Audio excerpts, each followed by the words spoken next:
سب سے مشکل ہوتا ہے تعلق قائم کرنا رشتہ داروں میں۔ جب بھی تو اللہ نے اتنی آیات اتاری ہیں اور اتنی احادیث ہیں، تو اس میں سب سے مشکل ہوتا ہے رشتہ داروں سے تعلق قائم کرنا، کہ وہ رویے ٹکراؤ ہوتا ہے۔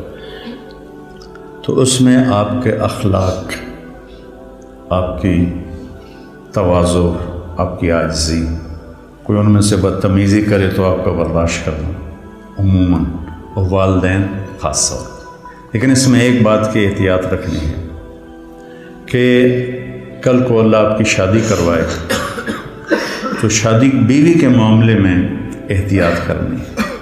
آپ کے ماں باپ کا آپ پر پورا حق ہے، لیکن آپ کی بیگم پر ان کا کوئی حق نہیں۔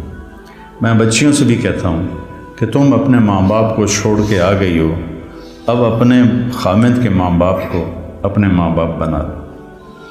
اور خامد کے ماں باپ سے کہتا ہوں کہ تم نے اپنی بیٹیوں کی شادیاں کر کے روانہ کر دیا اور تمہاری حویلی خالی ہو گئی بیٹیوں سے، تو تم ایسا کرو کہ یہ جو بہو آئی ہے اس کو اپنی بیٹی بنا لو۔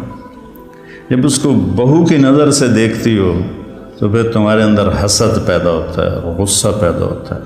اسے بیٹی کی نظر سے دیکھو، یہاں تمہاری جگہ، اس بہو کی جگہ تمہاری بیٹی بیٹھی ہوتی تو تمہاری نظروں میں کیا پیار ہوتا۔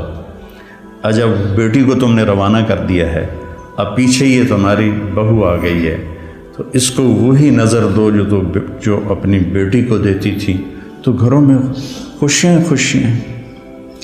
تو ماں باپ کا تمہاری بیوی پر کوئی حق نہیں ہے، لیکن میں نصیحت کرتا ہوں بچیوں کو کہ خامد کے ماں باپ کو عزت دو، ان کی خوشی سے خدمت کرو، اگرچہ تمہارے ذمہ نہیں لیکن کرنا تمہارے لیے اجر و ثواب کا باعث ہے۔ اور بچی کے ماں باپ سے کہتا ہوں، دیکھو پوری ہدایہ جیسی کتاب میں بھی ساس کا کوئی حق نہیں لکھا ہو۔ خامد اور بیوی کے حقوق ہیں، اولاد کے حقوق ہیں، تو میری ذمہ اپنی ماں باپ کی خدمت ہے۔ میری بیوی خوشی سے تیار ہو جائے تو اس کا احسان ہے، اس کی نیکی ہے۔ زبردستی کر کے میں کروں ورنہ میں تجھے نکال دوں گا تو یہ ظلم ہے۔ ماں باپ کے کہنے پہ طلاق نہیں دینی،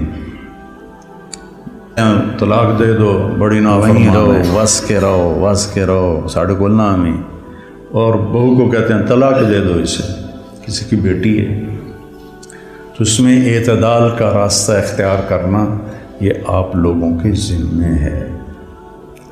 اور جب بھی بیوی کی تمہیں شکایت سننے کو ملے، پہلے تحقیق کرنا، پھر کوئی بات کرنا۔